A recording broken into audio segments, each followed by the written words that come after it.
What's up, y'all? I'm always here with the theater picks Chicagoans cannot stop talking about, and I got another show I want to put on y'all radar. Steppenwolf presents the world premiere of Purpose. It's a play about a fictional Chicago family that's been a pillar of black politics for generations, whose cracks, secrets, and petty dramas are starting to show and threaten the family. It's directed by Tony Award winner Felicia Rashad and written by Brandon Jacobs Jenkins, whose show Appropriate is currently killing it on Broadway. Purpose is funny and epic, and people loving it so much, the run was extended through April 28th. Luckily, tickets start at just $20 at steppenwolf.org. That's steppenwolf.org. Today on CityCast Chicago, should Chicago's elected school board get paid? First look at NASCAR's downtown traffic plan, and I've got 2 Chicago books you need to pick up this spring. Professor and author Ariane Nettles and Chicago Tribune's Gregory Pratt are here with me to make it all make sense. It's Friday, April 5th. I'm Jacoby Cochran, and this is what Chicago's talking about.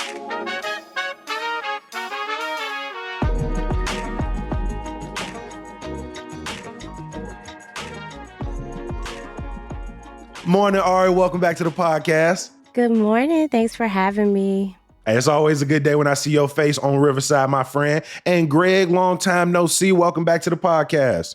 Thank you so much. It's my pleasure. It is always great to have 2 of Chicago's busiest people here. And we typically start these Friday conversations off with some light chatter, like what's the best thing you ate this week? What's a coffee shop you need to put us on? But unfortunately, this week, it was announced that Chicago Public Media, the company behind the Chicago Sun-Times, Vocalo, and WBEZ, are ending Vocalo Radio May 1st, their hip-hop, R&B, and jazz radio station. They're essentially ending many of their non-news podcasts, and they also announced that they're laying off 14 people. Obviously, for the 3 of us, this sent waves through our friend groups, our professional networks, our industry.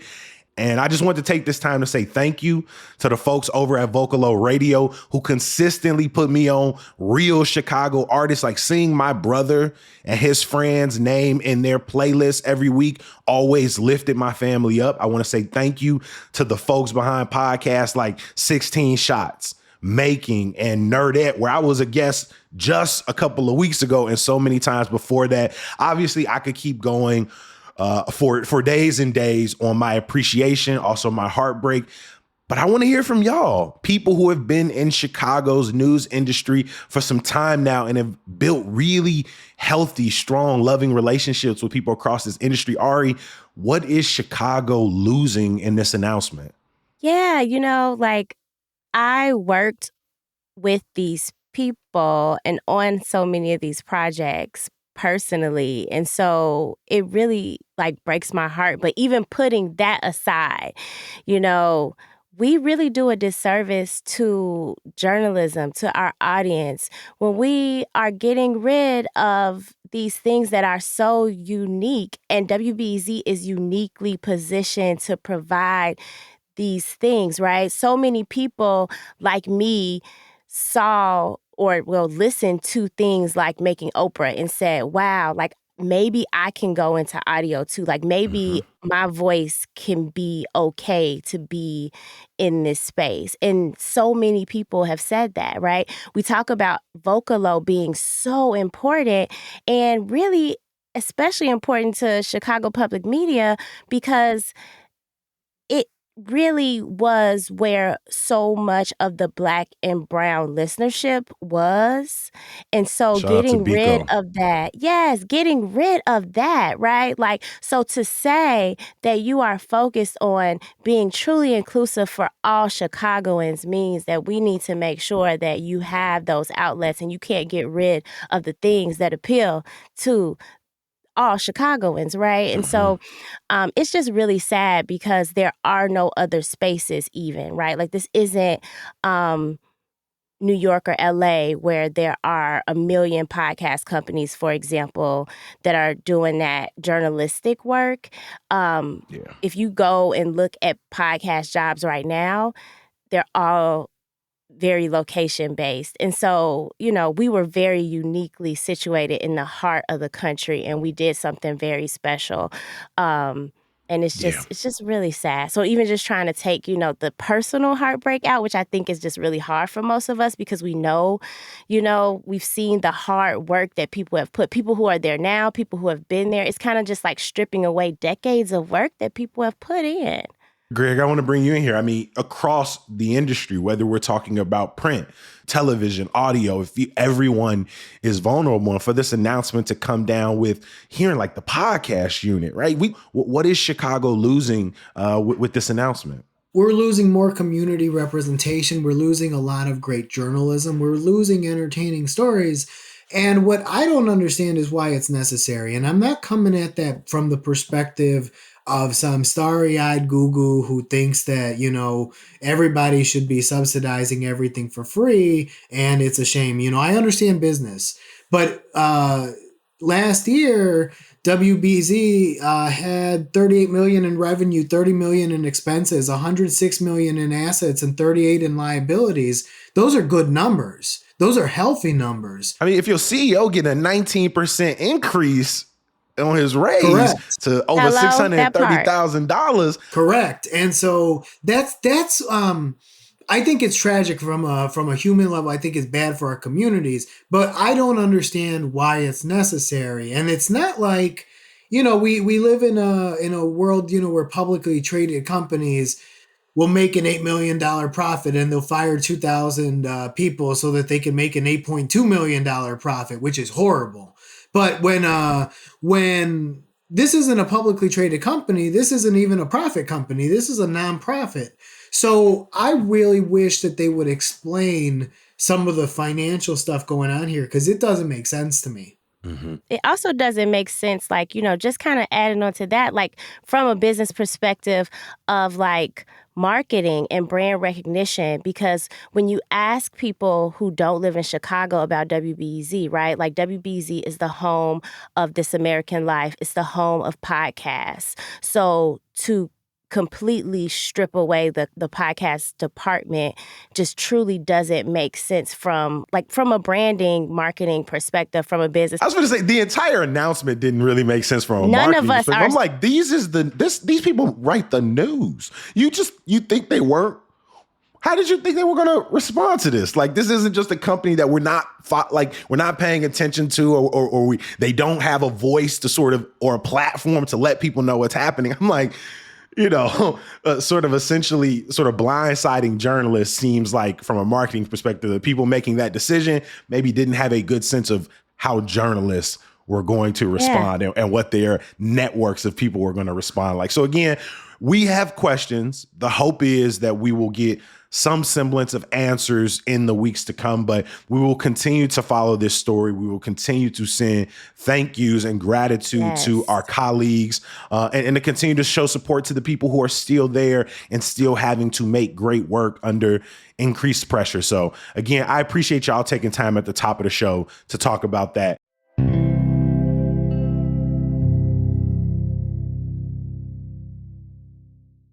Every single week on CityCast Chicago, we like to bring in these amazing voices from across the city to talk about the stories they were watching this week. What was important in your world? And Ariana, I want to start with you. We have been talking about Chicago's move towards an elected school board for some time. If people want to learn about what's going on, we got plenty of episodes, but the short and sweet of it is this November, we are going to elect 10 of the 21 school board positions. And in 2026, we'll be voting for the full board, right? We've explained the logistics, but one question that even we haven't asked a lot is, will these people get paid? Should they get paid?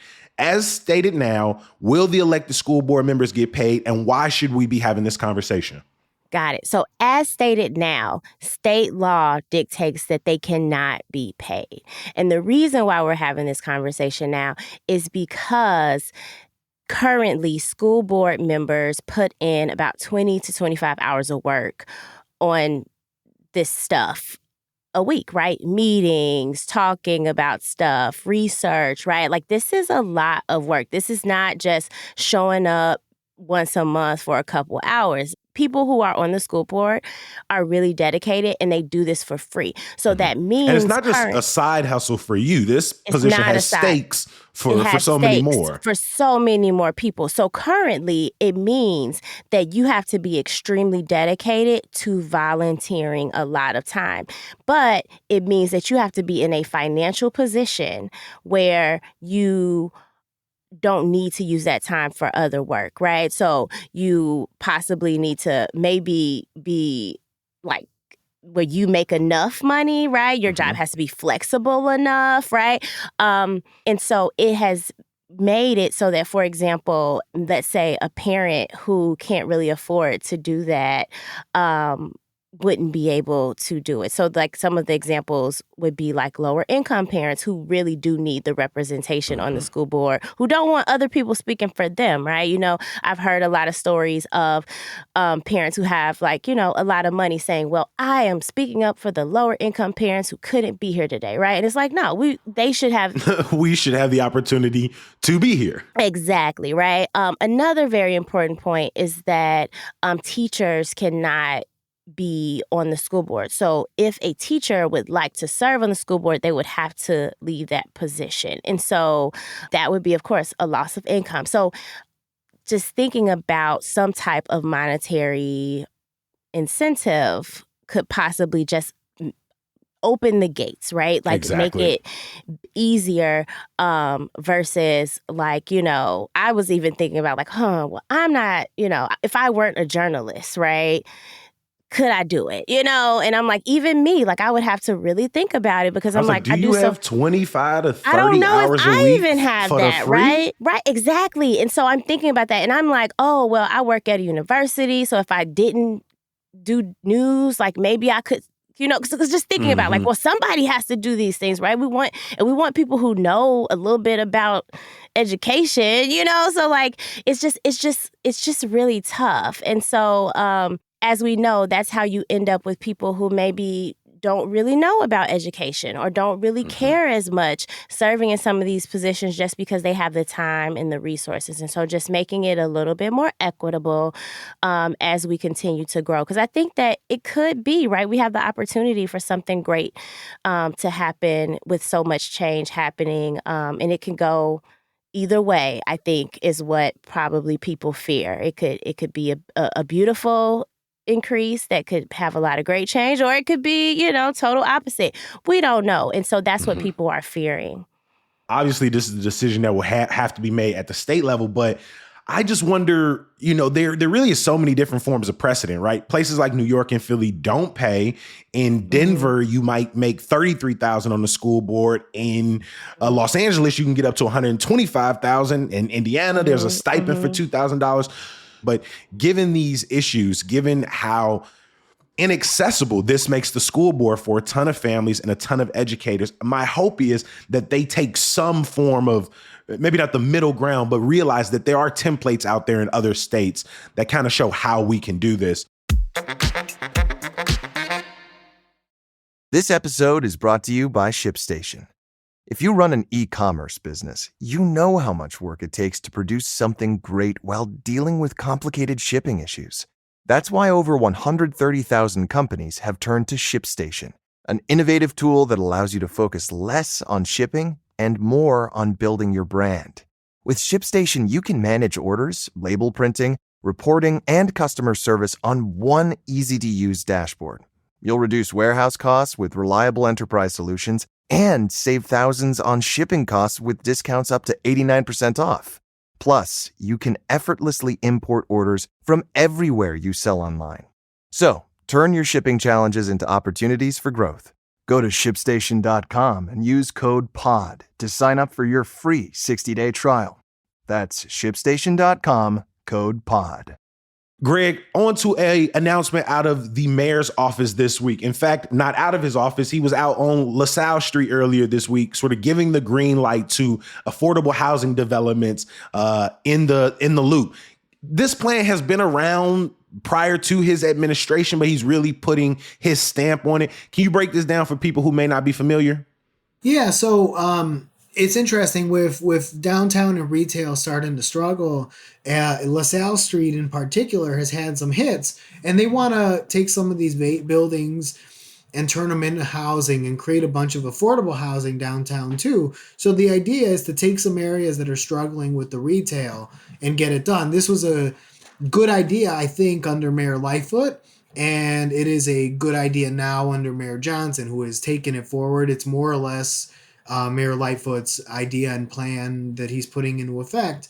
It's a real interesting thing and a good idea to get people out there from residents, and to make sure it's not just rich white people, and that you can bring in other people from all sorts of communities to live in LaSalle Street and grow downtown, because it's a win-win in a lot of ways, where the businesses down there need to survive. They need people down there. They have some fewer people coming in every day because of the pandemic and the way that our lives have changed. And it's probably one of those things that, for Mayor Johnson, who has to deal with criticism from the business community, he was out there with Alderman Bill Conway, who is seen as a potential rival, and they get to hold hands and be friendly on this together, Right. which is, I'm more focused, and we should be more focused on what it means for the city.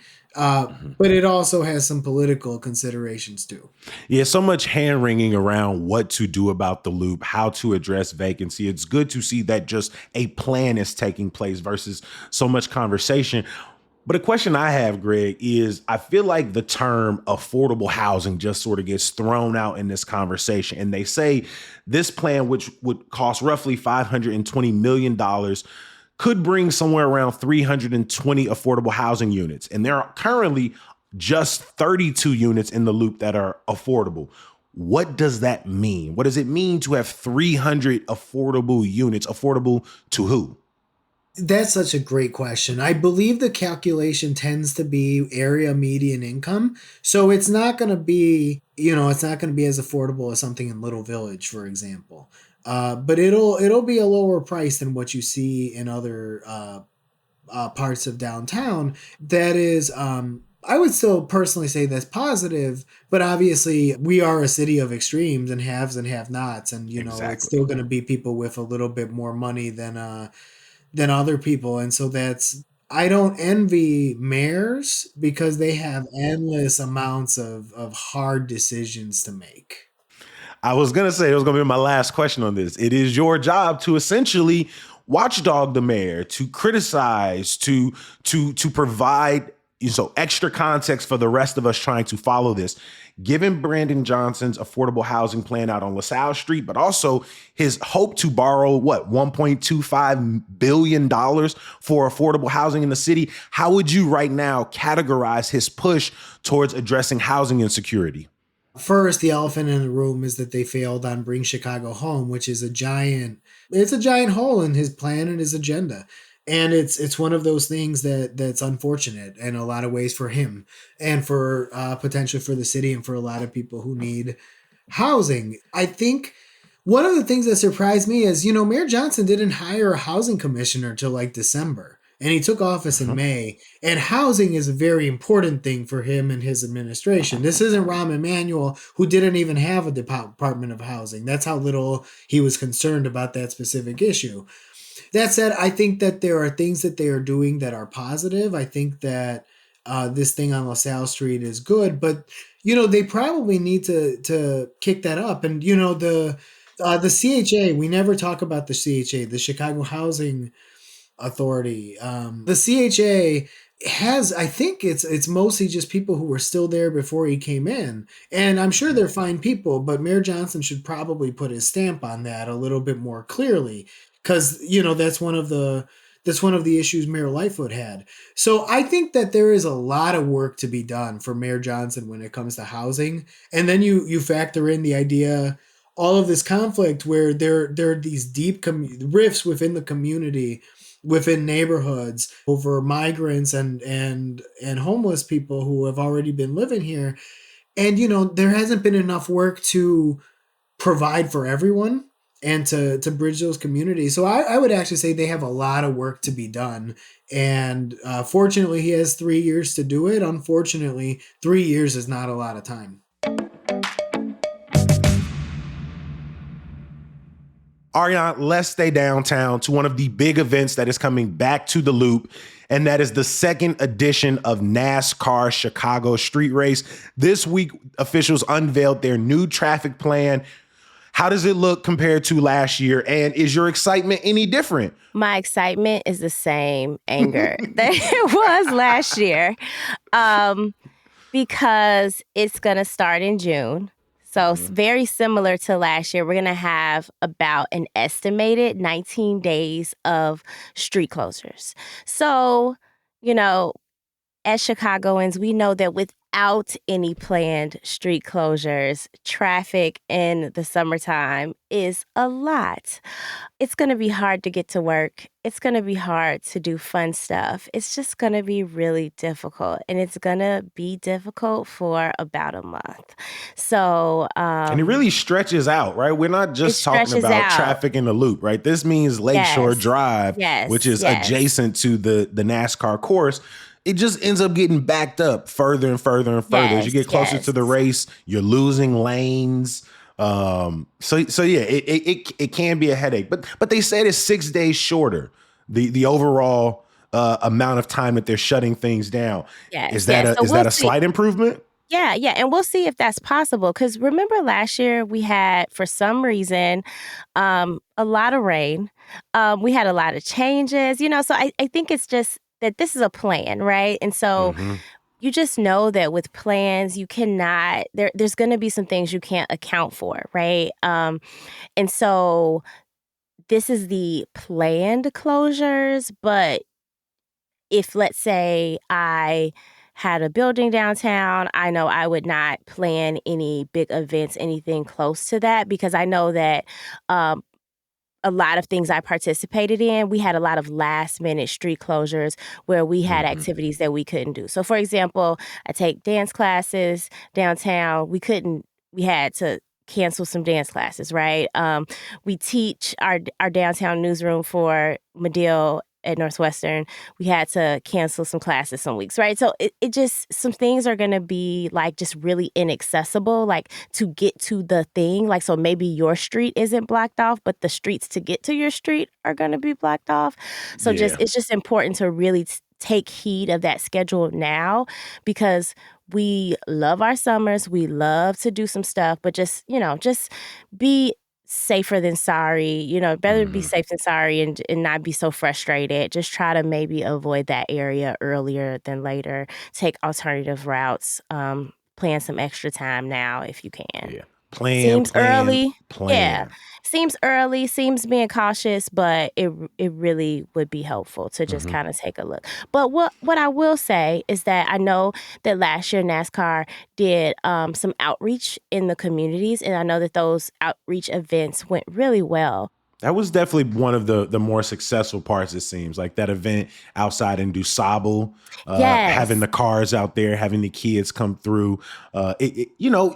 I didn't grow up, watching NASCAR, but I did grow up loving fast cars. And so there is a bridge there. Exactly. And so I know that those events have not been officially announced yet, but like, for example, I know they're going to like share the love. And like, so since that one event was at DuSable, so we can, we are going to be upset because we're going to be losing some of our downtown stuff, but let's maybe then take advantage of the stuff that we will gain, since we're going to lose some summer stuff. Yeah. One more story before we head into our good news. All month long, hundreds of thousands of Muslims living in the Chicagoland area have observed Ramadan. We had the great fortune of attending a community iftar at Muslim Community Center near Irving Park. For those not familiar, Ramadan is the holy month in Islam where individuals enter a period of heightened spiritual reflection through fasting, prayer, increased community service, and more. With Eid, or the closing celebratory day of Ramadan next week, a ton of people are still maybe learning about Ramadan for the first time. And Greg, one of your colleagues at the Trib, wrote a really compelling story that looks at an attempt to sort of make Ramadan in Chicago more green friendly. Can you talk a little bit about this? Yeah, so the idea is to spread the word and point out the fact that we are the caretakers of the earth, which is the headline on a story by my excellent colleague, Adriana Perez, who does great work covering the environment.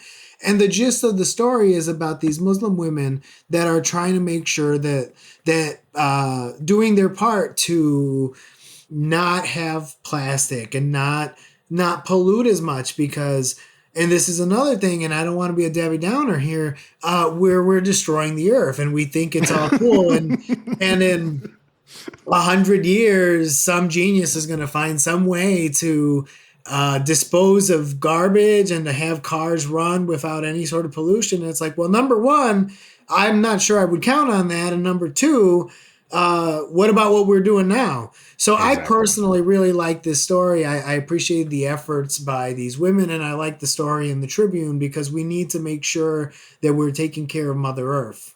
Mm-hmm. And I think what's really cool here, so when we went to this community iftar, myself and our producer, Michelle Navarro, it was the first time I had ever been to one. And if you've never seen the Muslim Community Center, it is a very large space. There were hundreds of people in there praying. There were hundreds of people gathering together for their end of fast meal. The green initiative of this comes in thinking, well, how are we serving the food? What are the utensils we're using? How are we transporting the food? How can we do some small part in this sort of gathering of people to still be eco-friendly about it? And again, that's something that I wasn't considering as I was watching all of these people come together, is how can we still, sort of do green initiatives in community, while still trying to feed people rather effective. And let's be real, plastics and foils and these types of things that are not as easily recyclable, those are the things we're using at the barbecue. Those are the things we're using at the iftar. And so it's trying to be intentional about these community gatherings. And it was a perspective and a framing on an event that in many ways I just started to learn more about, but I really think sort of expanded my understanding of the event. And so shout out to these women. Again, shout out to Muslim Community Center. You can listen to our Ramadan episode. We will drop a link in the show notes for you as well. It was an amazing time. Every single episode of CityCast Chicago pretty much ends the same way. We usually do some good news. Hey. And this week I brought in two authors. And so obviously we got to talk a little bit about these highly anticipated books that y'all worked so hard on. Greg, this week, your book, The City is Up for Grabs, How Chicago Mayor Lori Lightfoot Led and Lost a City in Crisis, officially hit shelves. What was it like to watch this book, and what does it mean now to see this thing out in the world, both with congratulations, criticism, and everything else that comes with it? Well, on one level, it's very exciting, and on another level, it's kind of sad because I always liked Lori Lightfoot, and she's not perfect. There were things that she did very badly. There are things she did well. But as I relive the book, and I keep hearing this from people, there was so much potential there as a mayor, and she kind of squandered a lot of it with a lot of decisions that didn't work out, with a lot of going back on promises. So, people keep telling me that they're reading the book and they get PTSD. Ironically, some people are reading the book and they're like, wow, I like her even more, which is not the way that she's going to see it when she's sitting there pretending not to read the book. But she's a multifaceted character. And for me, it's really special to give the people of Chicago a greater look at the previous mayor, some look at the current mayor, because there is some stuff in there, especially about the campaign, and let people have a better understanding of what happened and why. But it makes me a little bit sad because it didn't have to be that way for her. It's interesting because out the gate, I was a highly skeptical individual, someone who was on the fence, who very much had some sneaky suspicions that a lot of these promises weren't going to see their way through the term. And so for me, it also felt like the term was in some ways a self-fulfilling prophecy because I had already been very negative about what I expected in some ways, despite, like you said, the opportunity and the potential.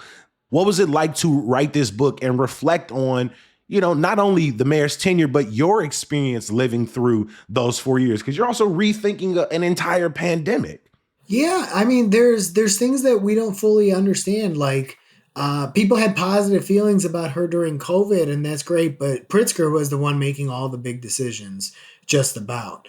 And she was going along, sometimes reluctantly.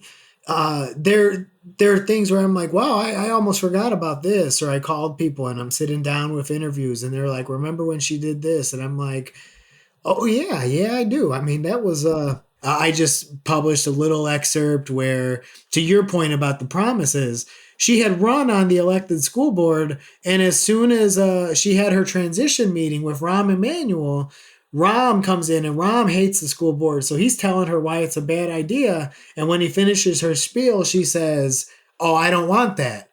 And it's like, you had just had that on a campaign commercial 3 weeks ago. And that's a story I learned while reporting the book. And I'm like, that's wild. If people want to read and make their own decisions about the Lori Lightfoot administration through your eyes, Greg, The City is Up for Grabs: How Chicago Mayor Lori Lightfoot Led and Lost a City in Crisis is available now. From the same publisher, but on another topic, Ari, I got to move over to you.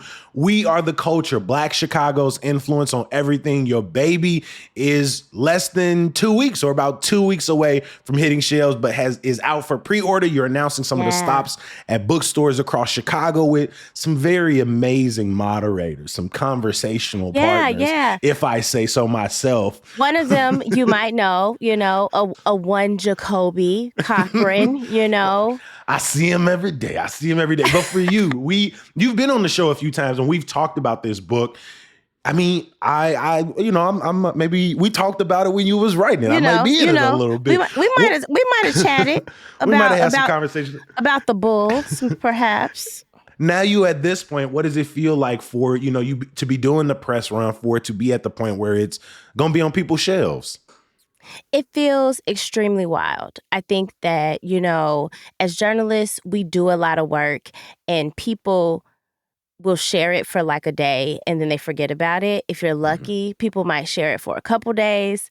But you literally can work on something for 6 months and it feels like it comes and goes, And so I think you get used to it, right? So this feels very strange to have something that, I've worked on for years and people are still, now they're reading it and they're sharing it and they're starting, because now it's starting to get into people's hands. And so it feels extremely wild. Yeah. For you talking about Chicago's Black influence on everything. In some ways, you're talking about your story. How do you blend this personal tale, but also give off these really cool, moments in Chicago history?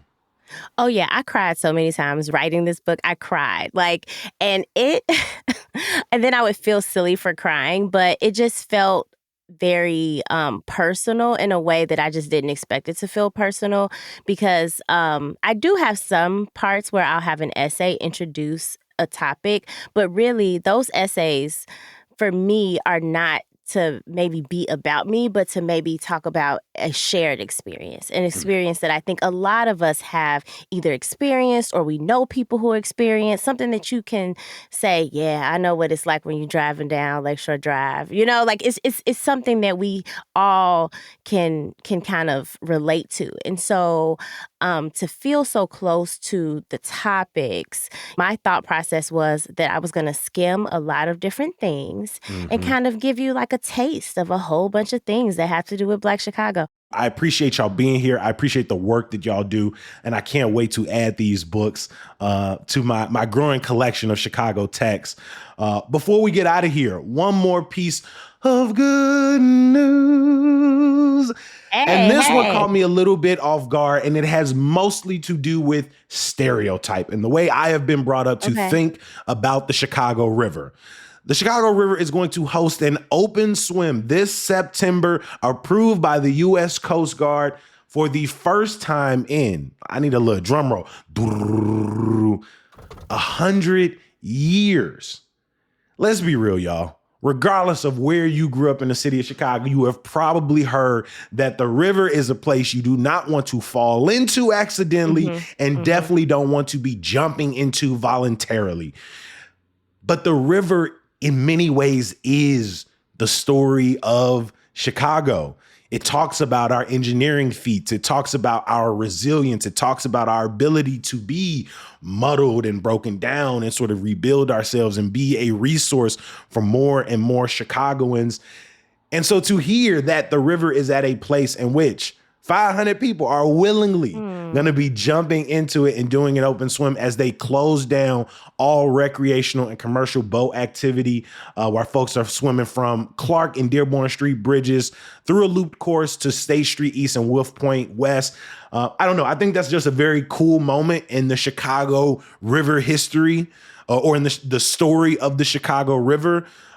We are going to do an episode about why now is the time where this event can be happening, why diving into the river, polar plunging into the river, swimming recreational is possible at this point. But no, I just thought it was really exciting to see walking the Chicago River, canoeing the Chicago River are two of my favorite activities. And to see that, we're at a point where we are celebrating it in this way, I think is very, very exciting. I was really happy and excited to read about this. I'm really happy for the city and the river, and I'm hopeful that it means that the river is going to continue to be a good spot, because the last thing I say in my book about Chicago is people are always talking about Chicago and is Chicago going to be okay? And I say, we've got that big, beautiful lake and that big, beautiful river, and the city got its problems, but that's what it's got. And if our river is clean now, wow, the sky is the limit. I got to give a huge thank you to our special guest today, professor and author, freelance journalist, Ariane Nettles. Thank you for making time. Thanks for having me. It's so great to be here with y'all. And I want to give a huge thank you to Chicago Tribune reporter Gregory Pratt. Thank you so much, and congratulations to you both on the books. Thank you so much. Before we get you up out of here, I got to give a huge thank you to the people who make CityCast Chicago. Our executive producer is Simone Alicea. Our producer is Michelle Navarro. Our newsletter editor is the one and only Sydney Madden. We had extra help this week from roving producer Lizzie Goldsmith and editor Adrian Gonzalez. The music we all love is from Sam Thousand, All the Kimonos, and Mark Greenberg from the Mayfair Workshop. And like every week, my last thank you is for you. I appreciate you making time to listen to CityCast Chicago, even if it's on 2x speed. Thank you for subscribing to our daily newsletter, Hey Chicago. I'm going to be here on Monday. I'm going to talk to you then. Peace.